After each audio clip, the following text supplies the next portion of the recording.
And then he opened his eyes, he looked at us and he said, he lost himself in love. He lost himself in love. That's how he meditated.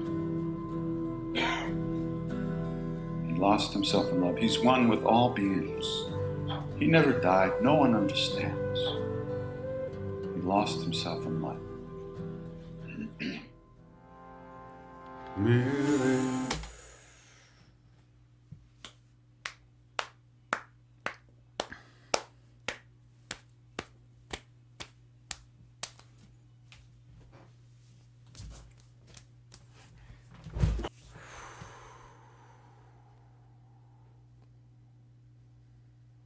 This is a teacher of teachers. Very good intro. That's exactly what he is.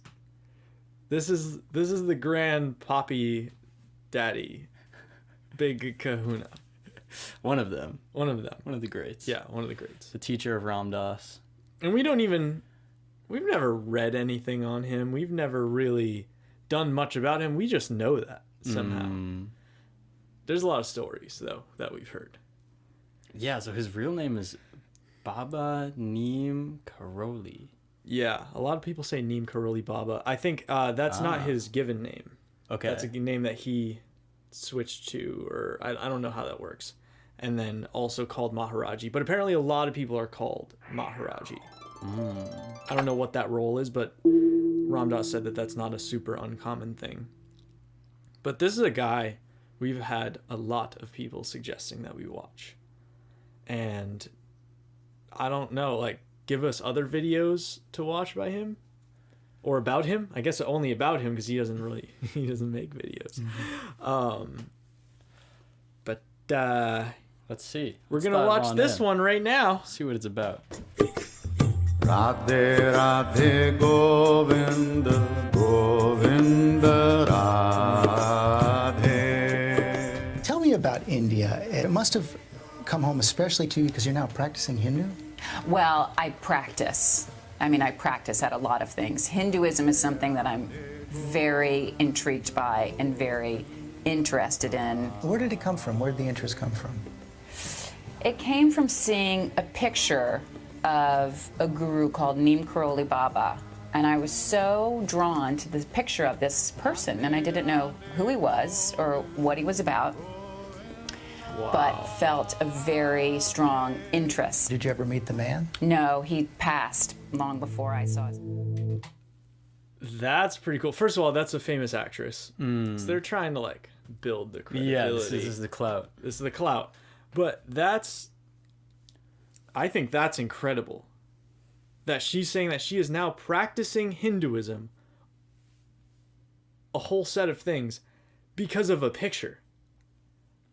And how just in a picture, also how much, I'm sure you can relate to this, how much all of our lives have been changed by watching videos. Videos. The internet, and especially like YouTube, to me, feels almost like a physical manifestation of like hive consciousness. Whoa. Like when I'm on YouTube, I see these like, or more when I feel into what YouTube is. Like when I'm reflecting on things, videos we've done, and then comparing that to other people's, it's like these like beams of energy all getting shot into this one area. And there's just this like that everything's hidden. Yeah. And everyone just like hops into that zone. And then you can explore. It's crazy. But how you cannot be in someone's physical presence but still somehow feel their energy through a video or through something and have a connection with the person. Because if it weren't for the internet, I wouldn't know about Sadhguru. And now he shows up in my dreams. And that has, and he has changed my life completely. So many people have changed my life completely, but I've never met them. How is that possible? How is that possible? Like, that is a different level of something. To be able to see a picture and your life has changed. What was it like before the internet? Yeah. That's some stuff. John Van Dalen probably knows. Yes. John, Hit us up. What was it What like was it before, like the, before the internet? internet? We love you. We love. Yes. Hey. All right, let's go.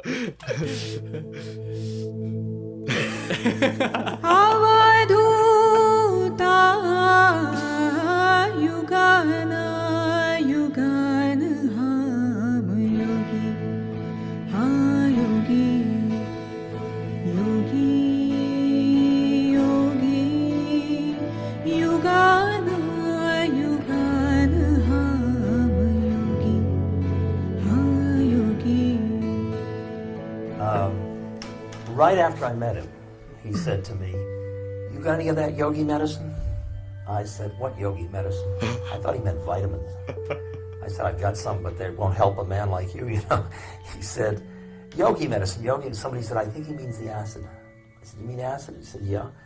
So I brought acid, and I had pills that were 300 micrograms each. So he held out his hand, so I gave him one, which is... Wait, I'm just going to check real quick what we're dealing with 300 micrograms. How many micrograms of acid do you need to trip like crazy?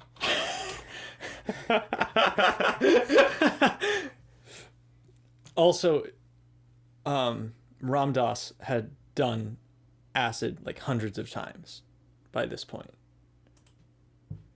Okay, it seemed like 25 to 75. Oh, usual dose is 100 to 200. How much did he say? I think he said 300.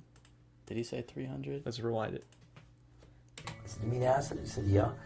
So I brought acid, and I had pills that were 300 micrograms each. Okay. So already 100 more. So he held yeah, out his hand, so I gave him one. Big which is trip. a good dose. And he kept, "Come on, come on." So I gave him a second dose. What? Come on, come on, and gave him a third. Now, 900 micrograms for a new person. I mean, he was heavyweight, but that's still a good size, and it was really good acid. So he goes like this. And he throws it into his mouth, and I always think, this is going to be pretty interesting, you know, and nothing happens at all. Nothing. So I go back to the States, and I tell everybody, this guy took 900 micrograms and nothing happened. The example for me was like he called me up to him once and said, "Kya, tum sharab pite ho? Do you drink alcohol?" Sharab's like a generic term for alcohol, beer, whiskey, any kind of. I said, "Gee, nahin." I'm like, shocked, you know, of course not. And he laughed and he said, "You know, kabhi nahin pite ho? You don't ever drink?" "Bilkul nahin, absolutely not." And he goes, "Tora, kabhi kabhi?" "Not even a little bit once in a while?" "Gee, nahin, kabhi nahin pito. I don't ever drink." At that time, of course, I didn't. But now, as I talk to you, I'm in the process of selling my wine collection. Right. So I sort of, to me, it's like he sees us there, like the way we're seeing each other now. But at the same time, he sees your past and your future all at once. And that's just, what is that? It's inconceivable. It's like how we can't even imagine what that would be. Dude. What? It's just beyond inconceivable. How he could... It kind of humored me about how Ram Dass looked like he missed his mouth when he put it in. I was like, so did he fake? Did he fake it? Yeah, but that's like playing on your perception and my perception that like there's no way this is real. Yeah. You know? Yeah. You know how like... Yeah, the fact that he took more than 3 times the recommended dose More than 4 times. of Yeah. psychedelic and was unaffected, like... And Ram Dass says that because if you're living in Detroit, you don't need a bus to get to Detroit.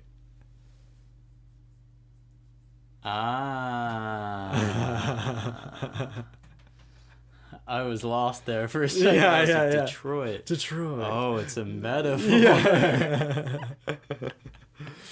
Yes. That what gets me is starting to understand how inconceivable that is.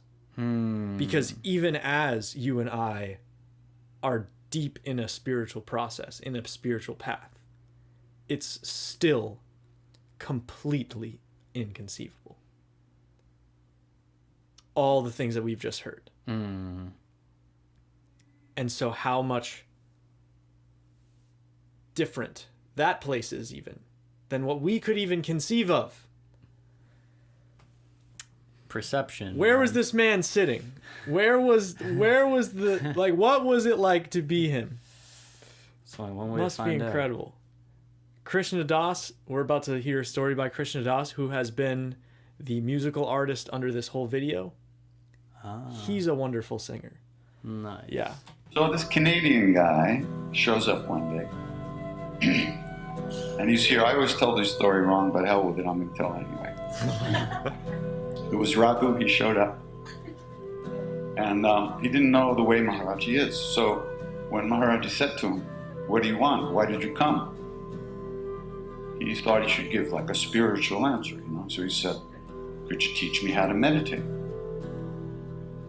He never talked about that stuff. He talked about your families, what's going on in your family, who's this, who's that, and that. But he never talked about those kind of things like that. So he just said to Raghu, "Go in the back with the other crazy people, the Westerns. Go on, get out." And as he's walking away, he says, "Just meditate like Christ." Go on. So he came to the back of the temple where we were hanging out.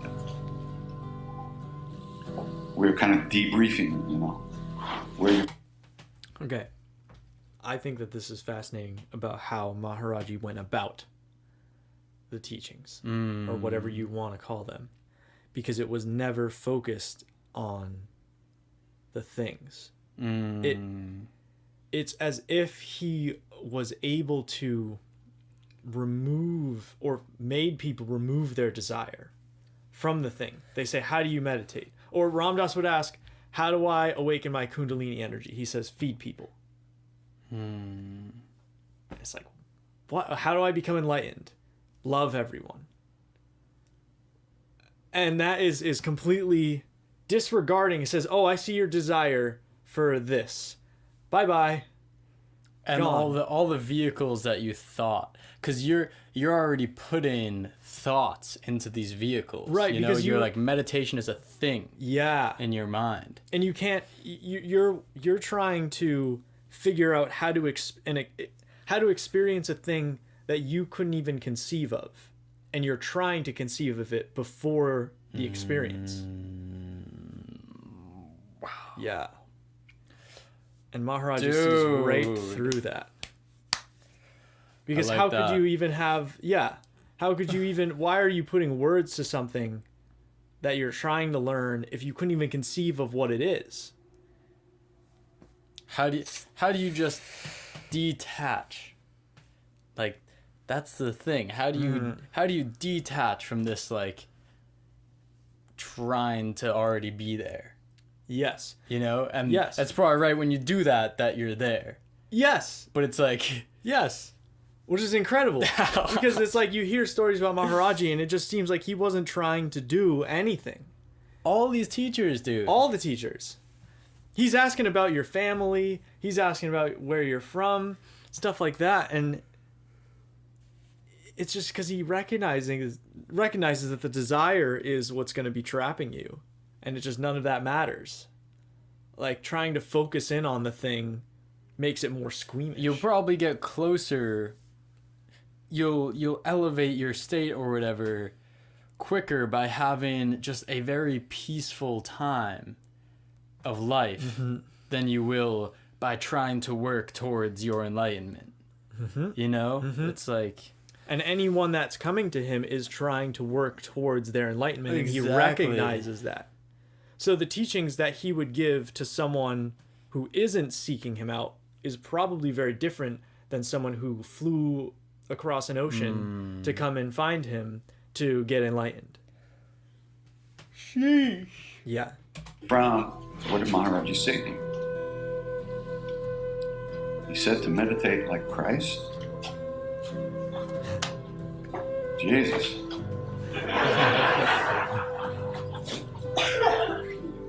But then we thought about it, And if he said that, then he must know. He must know how Jesus meditated. So later on, he came into the back of the temple to hang out with us. And Ram Dass said to him, Baba, you said we should meditate like Christ. How did he meditate? So it seemed like he was about to say something, but instead he just stopped. Wow. And his eyes closed. And he sat in front of us, completely still. So still that it felt like the whole world had stopped turning. And after a couple of minutes, 2 tears came down his cheek.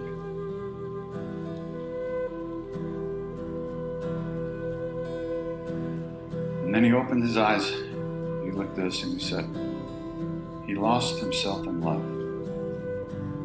He lost himself in love. That's how he meditated. He lost himself in love. He's one with all beings.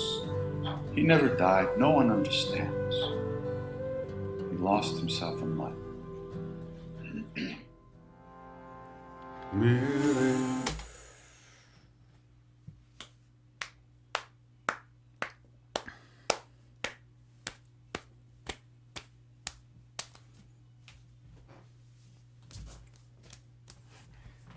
Oh, my water bottle is down there. I flinched ahead of time. You alright? Yeah. Alright, good. He's alright. Huh? Huh? That goes back to this whole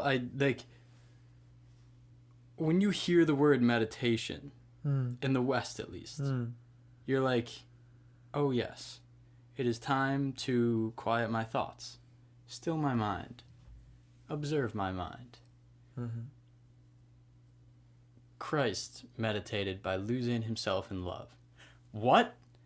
Like that's a approach from there. Yeah. Like it doesn't. Sadhguru said something the other day that I just touched on in the last video we were watching, where he says like the intellect is a knife, we don't know how to hold it or whatever, and we want to have a sharp intellect because it's a good tool, but the thing that we're messing up is that the way that we hold it, the way that we perceive, like the intellect is chopping all of the things that come in, right? Everything you experience, the intellect is going to be able to chop up. That's its fuel. So, but then we approach these ideas of meditation and things like that as like, let's observe the knife, or let's just like see what the knife does and how it chops. Yes. And he's saying, and these, and like this type of thing makes me think too, is that what we really need to work on is like how do you hold the knife? Not like knowing that you have the knife. We understand, like we're so intellectually trained at this point, but it's like, what do you? Sadhguru was describing it as your identity is the thing that is going to control the knife, because all of these things are going to come in and the knife is going to cut it up according to what you identify as. Because if you're identified as whatever, your certain political party, you're going to chop up all that information in a way that fits your view of the world. And it's like, then if he's losing himself in love, that means he's literally lost his identity in love. And it's like, what if the thing holding the knife was just love? And then it's like anything that comes in gets chopped and perceived from a perspective of love and like unconditional love, that doesn't mean you just like let anything happen. That means you like, if you unconditionally love something, you want the best for it, even if that's challenging. And it's like, oh man, just if we start taking that other direction, at least this is something I'm going to be practicing. Like, how can I step into that other direction of holding all of the things that I've for so long held just up here, you know? It's like, I don't know if any of that made sense, if that rant went anywhere, but that's some stuff. Damn. Yeah, it is.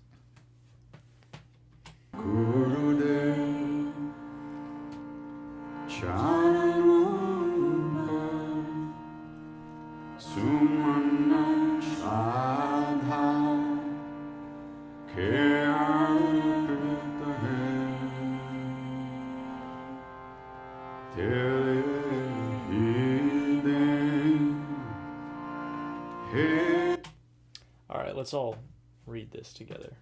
I'll take a step back so the mic gets you better. Yes. One of the famous story of Maharaji. He boarded a train without a ticket, and the conductor decided to halt the train and force Neem Karoli Baba off the train at the village of Neem Karoli. After kicking Baba off the train, the conductor found that the train would not start again. After several attempts, someone suggested to the conductor that they allow the sadhu back onto the train. Neem Karoli agreed to board the train only if the railway company could promise to build a station at the village of Neem Karoli. The officials agreed, and Neem Karoli Baba boarded the train. Immediately after boarding the train, it started. Later, a train station was built at the village of Neem Karoli.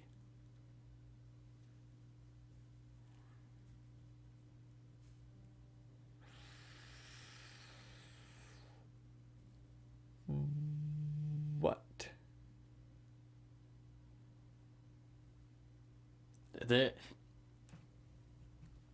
I'm like, hey, why not? Why not? Someone can change physical matter.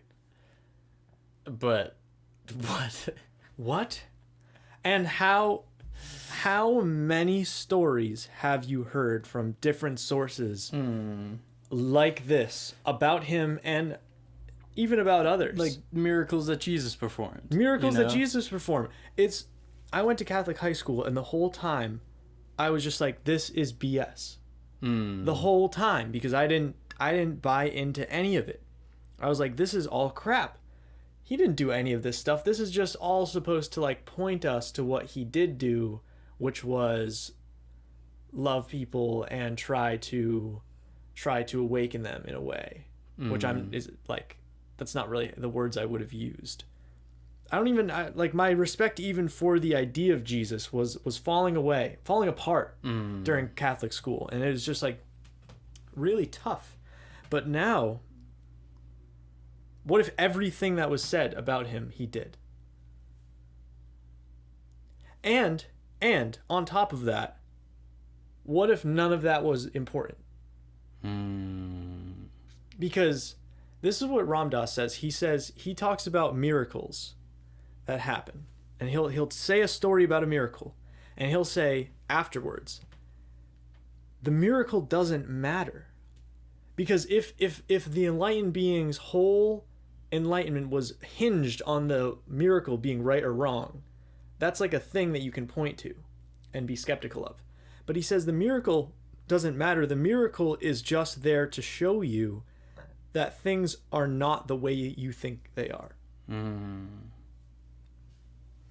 And what matters is losing yourself in love, is the state of being.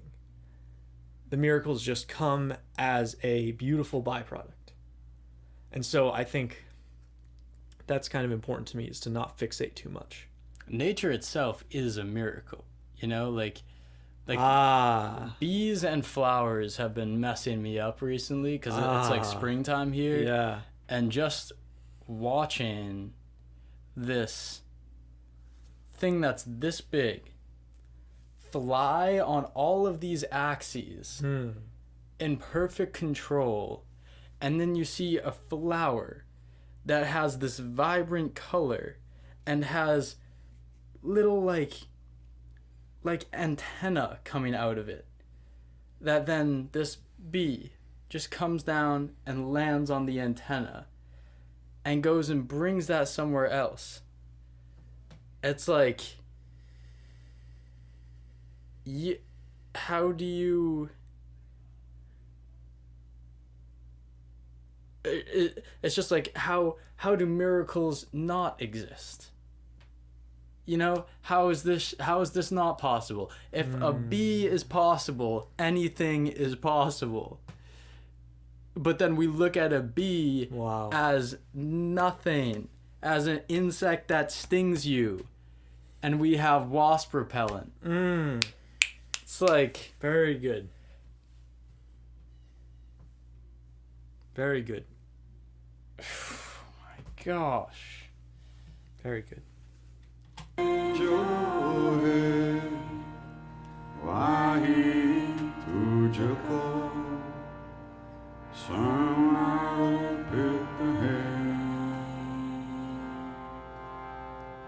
मेरे गुरुदेव चरणों पर सुमन श्रद्धा के अर्पित है.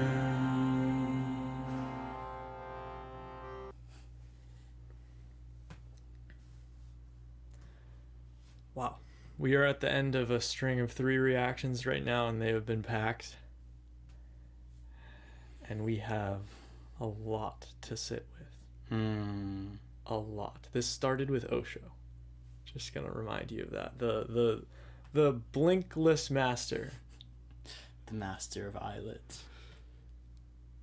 And now we're here. And Yeah. I gotta go, man. I gotta yeah, go. yeah. If you got any more amazing videos, if you just have amazing experiences, if you have a mundane experience, let us know about it. Because we talk about miracles all the time, and everything's a miracle. So let's stop pretending that some things are miracles until some things aren't. Also, Jeez. all of your comments have been getting more and more incredible.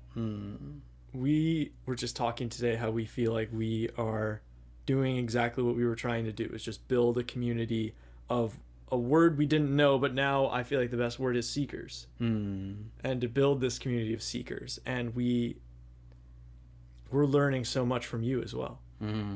Yeah, we're so thankful. From these teachers, from you. So thankful. Like, how did we get here? How did we get here where you're all meeting us in this place? We've never met. If you want to know how absurd the chances are that we got here, go watch our first videos on this channel. Yeah, or don't. Or don't do that.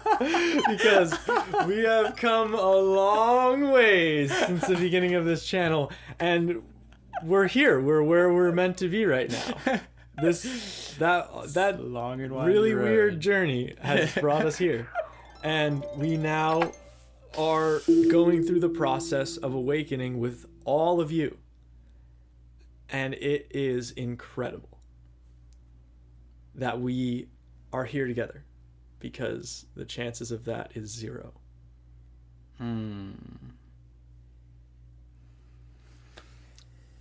Much love. Much love.